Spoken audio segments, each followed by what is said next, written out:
कोजागिरीचा आनंद मनात रेंगाळत असतानाच आपल्याला दिवाळीचे वेध लागतात। दिवाळी म्हणजे आनंदाचा क्षण असतो। दिवाळीचा सण आश्विन वद्य त्रयोदशीपासून ते कार्तिक शुद्ध द्वितीयेपर्यंत 5 दिवस साजरी केला जातो। तसेच दिवाळीचा पहिला दिवस म्हणजे धनत्रयोदशी। आश्विन कृष्ण त्रयोदशी या दिवसाला धनतेरस असेही म्हणतात। या दिवशी संध्याकाळी धनाची आणि आयुर्वेदिक औषधींची पूजा केली जाते। 18 ऑक्टोबर 2025 वार शनिवार या दिवशी धनत्रयोदशी हा सण आपण साजरी करणार आहोत आणि संपूर्ण माहिती जी आहे त्या दिवशी आपल्याला मंत्र जप करायचा असतो। तसेच आयुर्वेदिक औषधींचा सुद्धा आपल्याला पूजा अर्चा केली जाते। तसेच आपल्या घरामध्ये धनाची देवता धन्वंतरी भगवान जे आहेत त्यांची सुद्धा पूजा अर्चा आपल्या घरात करायची आहे। तसेच त्याविषयी संपूर्ण माहिती आपण पुढे जाणून घेऊ। श्री स्वामी समर्थ अवधूत चिंतन श्री गुरुदेव दत्त। तुम्हा सगळ्यांचं आपल्या स्वामी माऊली या चॅनलवरती स्वागत करते। तुमचा दिवस आनंदी जाओ, शुभ जाओ आणि स्वामीमय जाओ। तर बघा, आजचा विषय आपला होणार आहे धनतेरस याविषयी माहिती सांगणार आहे। धनतेरसच्या दिवशी आपल्याला धन्वंतरी भगवानाची पूजा करायची असते। पूजा मांडणी आपण कशा पद्धतीने करावी, तसेच पूजा मांडणी करत असताना नैवेद्याचं किती महत्त्व असतं, कोणता नैवेद्य महत्त्वाचा असतो, आपल्याला काही मंत्र जो असतो तो म्हणायचा असतो आणि त्या मंत्राची एक माळ जप आपल्या घरामध्ये नक्कीच संध्याकाळी व्हायलाच पाहिजे। तर हे सगळी जी सेवा आहे ती आजच्या व्हिडिओमध्ये सांगणार आहे। पूजा कशा पद्धतीने करावी ते सुद्धा तुम्हाला सांगेल। पण सर्वप्रथम तुम्हाला जाणून घेणं खूप महत्त्वाचं असतं की दिवाळीच्या वेळेस आपण जो काही सण आपला दिवाळीचा चालत असतो तो म्हणजे 5 दिवसाचा असतो। वसुबारस, धनतेरस, तसेच नरक चतुर्दशी, लक्ष्मीपूजन आणि शेवटचं म्हणजे येतं भाऊबीज। तर हे जे सण चालतात हे आपले 5 दिवसांचा मानला जातो आणि बऱ्याच ठिकाणी बऱ्याच पद्धतीने वेगवेगळी पद्धत असते। प्रत्येक सीमा बदलल्यानंतर, वेश बदलल्यानंतर पद्धती थोडीफार वेगवेगळी असते, पण 80% बरोबर सगळ्यांकडे सारखीच पद्धत असते। थोडी इकडे थोडी तिकडे असते। तर मी थोडक्यात तुम्हाला पूजा मांडणी सुद्धा दाखवेल। धन्वंतरी देवता हे आयुर्वेदाचे देव मानले जातात। त्यांची पूजा केल्याने आपल्या घरातील लोकांचे आयुष्य जे असतं ते निरोगी होत असतं, आपल्याला दीर्घायुष्य असं मिळत असतं अशी मान्यता आहे। आणि नक्कीच त्यासाठीच आपण धन्वंतरी भगवानांची आपल्या घरामध्ये पूजा करायची असते। त्या दिवशी आपल्याला महत्त्वाचं म्हणजे आपल्या घरात पूजा करण्यासाठी आपल्याला आयुर्वेदिक औषधं, आयुर्वेदिक ग्रंथ जर असतील त्याची म्हणजे पूजा करायचीच आहे, टाळायचा नाही। हा दिवस खूप महत्त्वाचा मानला जातो यासाठी आणि त्या दिवशी आपण त्यांची पूजा करायची आहे। तसेच तुम्हाला सांगेल बघा, धनत्रयोदशीचा जो दिवस असतो तो खूप आठवण ठेवण्यासारखा आहे। कारण बघा, धनत्रयोदशी जी आपण पूजन करत असतो तर क्षीरसागरामध्ये जेव्हा मंथन झाले होते आणि तेव्हा 14 रत्न बाहेर पडले होते। त्या 14 पैकी जो 5वा रत्न जो आहे तो म्हणजे धन्वंतरी भगवान असतात आणि धन्वंतरी भगवानांची पूजा आपल्याला करायची असते। धन्वंतरी भगवान हे जे आपले विष्णूंचे अवतार आहेत त्या अवतारांमध्ये सुद्धा त्यांची गणना केली जाते। म्हणून आपल्याला धन्वंतरी भगवानांची पूजा करायची असते। त्यांच्या हातामध्ये अमृत कलश असतो आणि ते आपल्याला अमृत वर्षाव करण्यासाठी येत असतात। त्यांची पूजा केल्याने आपल्याला दीर्घ आयुष्य लाभते आणि एक मंत्र जो असतो तो मंत्र मी पुढे सांगेल तुम्हाला, त्याची एक माळ जप नक्कीच आपल्या घरामध्ये करायचा आहे। तसेच तुम्हाला सांगेल महामृत्युंजय मंत्र जो आहे त्याचा सुद्धा एक माळ जप आपल्याला करायचा आहे। विष्णू सहस्रनाम, आता विष्णूंचा अवतार जर म्हटलं तर विष्णू सहस्रनाम हे तुम्ही म्हणता आलं तर ठीक, नाही म्हणता आलं तरी मोबाईलला लावून द्या। ही सेवा नक्कीच आपल्या घरात घडणं खूप आवश्यक आहे त्या दिवशी आणि या सेवा आपल्याला करायच्या आहे। त्यासोबतच आपल्याला पूजा सुद्धा, छोटीशी पूजा जी आहे ती आपल्या घरामध्ये मांडायची आहे आणि धन्वंतरी देवांना आपण स्मरायचं आहे। चला मग आपण आता पूजा बघूया। या दिवशी एकत्र येऊन धन्वंतरी देवतेचे मनापासून स्मरण करावे। आयुर्वेदाचा अर्थ आयुचे म्हणजे मानव जीवनाचे ज्ञान असा आहे। भारतातील हे आयुर्विज्ञान असे जगात पसरले। निरोगी माणसाच्या स्वास्थ्याचे व रोगी माणसास रोगमुक्त करणाऱ्या आयुर्वेदाच्या मूलभूत सिद्धांताचे चिंतन आणि प्रचार होणे आवश्यक आहे। धनत्रयोदशीचा हा दिवस आणखी एका गोष्टीसाठी स्मरून राहत असतो, तो म्हणजेच कोणता बघा, क्षीरसागराच्या मंथनातून 14 रत्न बाहेर पडली होती। त्यात जे धन्वंतरी देवता आहेत हे सुद्धा आपले 5वे रत्न म्हणून ओळखले जाते। तसेच धन्वंतरी देवता हे भगवान विष्णूंच्या 24 अवतारांमध्ये त्यांची गणना होत असते, म्हणून याला खूप महत्त्व दिलं जातं। तर सर्वप्रथम आपल्याला इथे पूजा मांडणी जशी तुम्हाला दाखवत आहे अशा पद्धतीने मांडून घ्यावी आणि त्या दिवशी धन्वंतरी देवतांची पूजा आपल्याला करायची आहे। धनतेरसच्या दिवशी आपल्याला धन्वंतरी भगवानांचा फोटो देखील लागणार आहे, तो आपल्याजवळ हवाच। या पद्धतीने आपल्याला ठेवायचे, जोडपानं आपल्याला ठेवायचे आहे आणि सर्वप्रथम आपल्याला आपल्याला गणपती बाप्पांचा अभिषेक करायचा आहे. ओम गण गणपती नमः हा मंत्र जप करत आपल्याला गणपती बाप्पांचा अभिषेक करायचा आहे. अगदी 11 वेळा पाण्याने, दुधाने, परत पाण्याने तुम्ही अभिषेक करावा किंवा गणपती अथर्वशीर्ष म्हणून गणपती बाप्पांचा अभिषेक करावा.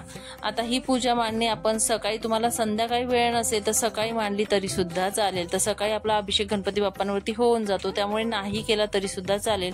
तुम्ही संध्याकाळी जर पूजा मांडणी करत असणार तर संध्याकाळी अशा पद्धतीने पूजा मांडणी करू शकतात. तर जोड पानं आपल्याला घ्यायची आहेत, त्यावरती पहिल्या जोड पानांवरती गणपती बाप्पांचा मूर्तीचा अभिषेक करून आपल्याला तिथे स्थापना करायची आहे. आता बऱ्याच ठिकाणी बघा, वेश बदलली, सीमा बदलली आपल्या गावाची की पद्धती बदलत असतात. तर बऱ्याच ठिकाणी कलश पूजा ही केली जाते, तर बऱ्याच ठिकाणी कलश पूजा ही केली जात नाही. तर तुमच्या घराकडे किंवा तुमच्या गावाकडे जी पद्धत असेल त्या पद्धतीने तुम्ही पूजा ही मांडणी करू शकतात. पण 80% जी मांडणी असते किंवा जी पूजा असते एकसारखीच असते, थोडाफार बदल होत असतो. तर इथे बघा, गणपती बाप्पांना आपण हळदी कुंकू अष्टगंध वाहायचा आहे, त्यांना आपण गुळ खोबऱ्याचा नैवेद्य इथे दाखवायचा आहे. लाल फुल असेल तुमच्याकडे तर लाल फुल तुम्ही वाहू शकतात. अशा पद्धतीने आपण गणपती बाप्पांची स्थापना करावी. त्यानंतर आपल्याला इथे आता महालक्ष्मी माता जी आहे आपल्या देवघरात, तर महालक्ष्मी माता आपल्याला घ्यायची आहे, त्यांची इथे पूजा करायची आहे. पण तुम्हाला सांगेल बघा, श्रीयंत्र जर असेल तुमच्याकडे तर श्रीयंत्र सुद्धा तुम्ही इथे पूजेला ठेवू शकतात. फक्त जोडपानं 2 अजून घ्या दुसरे आणि त्या जोडपानांवरती ठेवा. किंवा मग महालक्ष्मी मातेची तुम्ही मूर्ती ठेवत असणार तर मूर्तीच्या पुढे सुद्धा तुम्ही श्रीयंत्र तिथे पूजेला ठेवू शकतात. महालक्ष्मी मातेचा आपण अभिषेक करत असताना कुठलाही महालक्ष्मीचा जो मंत्र असतो तो तुम्ही म्हणू शकतात. ओम श्री महालक्ष्मी नमः, ओम श्री महालक्ष्मी नमः किंवा ओम श्रीम नमः. श्रीम हा ब्रीज मंत्र आहे माता लक्ष्मीचा, म्हणून आपल्याला माता लक्ष्मीचा अभिषेक इथे करायचा आहे. दुधाने, पंचामृताने सुद्धा तुम्ही करू शकतात. नंतर स्वच्छ पाण्याने आपण स्वच्छ धुवावा, मूर्तीला धुवून घ्या आणि नंतर आपण पुसून जोड पानं जे ठेवलेले आहेत तिथे आपण आसन द्यायचं आहे, तांदूळ टाकायचे, हळदी कुंकू टाका आणि तिथे आपण महालक्ष्मी मातेला विराजमान करायचंय अशा पद्धतीने. तर मी तुम्हाला सांगत होती, कलश पूजा तुमच्या घराकडे किंवा तुमच्या भागात जशा पद्धतीने करतात त्या पद्धतीने तुम्ही करू शकतात. आणि आपल्याला त्या दिवशी आपल्या घरातील धन जे असतं म्हणजे सोनं असेल ते सुद्धा तुम्ही पूजेला ठेवू शकतात. त्यानंतर जे पैसे असतात, थोडे पैसे आपण तिथे ठेवायचे आहेत, त्याची सुद्धा आपल्याला पूजा करायची आहे. आणि तुम्हाला सांगेल, धान्य जे असतं, आता तुमच्याकडे धान्य ठेवत असतील पूजेला तर तुम्ही नक्कीच ठेवा. मातीचे जे बोळके मिळतात त्यामध्ये बरेच लोक ठेवत असतात. तर माझ्याकडे जे हे पितळी मी घेतलेले आहेत, तर ह्या बोळक्यांमध्येच मी जी उतरंड बोलली जाते त्यामध्येच मी धान्य ठेवत असते. 5 माझ्याकडे 7 आहेत ते, तर इथे 5 ठेवलेले आहेत. 5 किंवा 7 धान्य घेऊन तुम्ही अशा पद्धतीने तिथे आपण उतरणमध्ये किंवा बोळक्यांमध्ये धान्य घेऊन धान्याची सुद्धा आपल्याला त्या दिवशी पूजा करायची आहे. आता इथे धन्वंतरी भगवानांचा जो फोटो आहे तो स्वच्छ पुसून घेऊन आणि मग आपण तिथे ठेवायचा आहे. मी पुसलेला होता, तुम्हाला दाखवण्यासाठी घेतला. स्वच्छ पुसून घ्यायचा आहे. पुसल्यानंतर आपल्याला तिथे पाटावरती ठेवायचं. ठेवल्यानंतर त्या दिवशी आपल्याला पंचोपचार धन्वंतरी भगवानांची पूजा करायची आहे.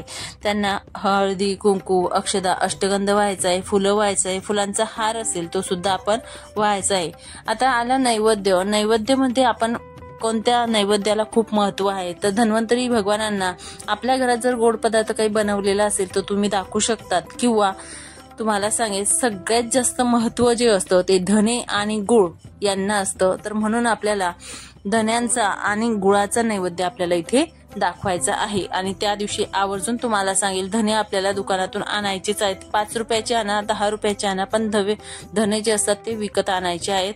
आणि धने आपण कुणालाही द्यायचे नाहीत. त्या दिवशी धने सुद्धा आपण इथे पूजनाला ठेवायचे आहेत. आता जे बोळका आहे त्यामध्ये मी धने ठेवलेले आहेत आणि वरती थोडे सुट्टे पैसे ठेवलेले आहेत. अशा पद्धतीने तुम्ही एका बोळक्यामध्ये धने ठेवू शकतात आणि इथे पूजा त्यांची करायची आहे. ते धान्य किंवा जे 5 धान्य मी ठेवलेले आहेत धान्याची सुद्धा आपल्याला पूजा करायची आहे.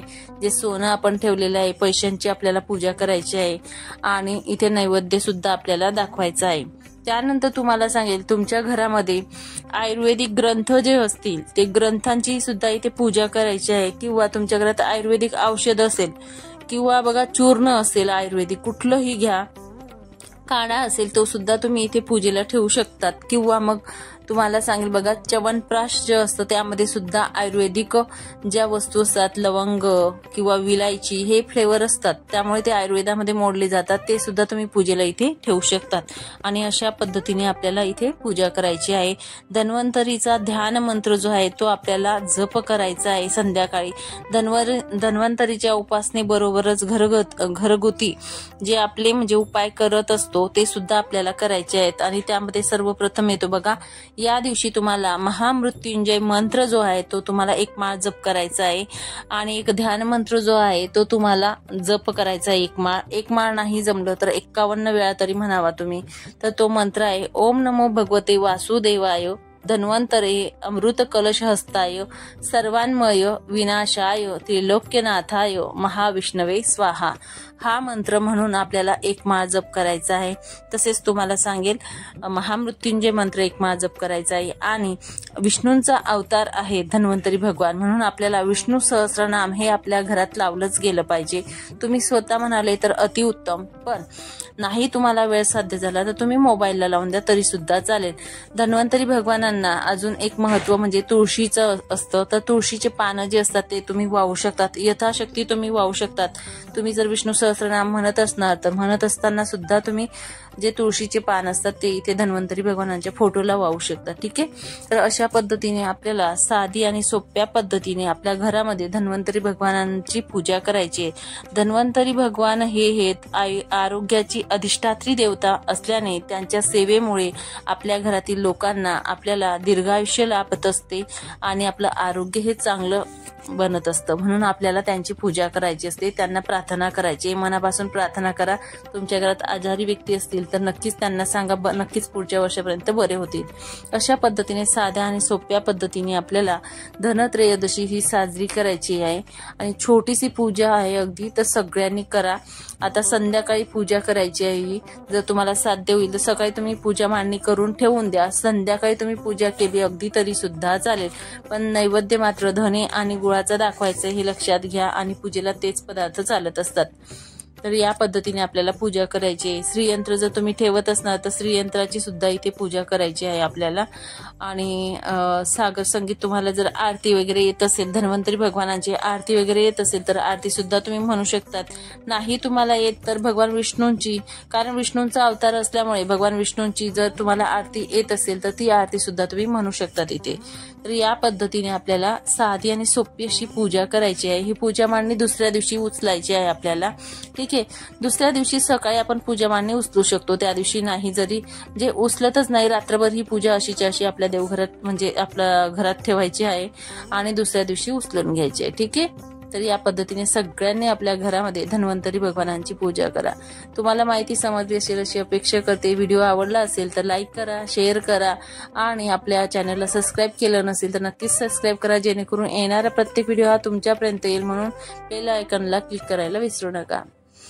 चला मग इथेच थांबते. श्री स्वामी समर्थ. अवधूत चिंतन. श्री गुरुदेव दत्त.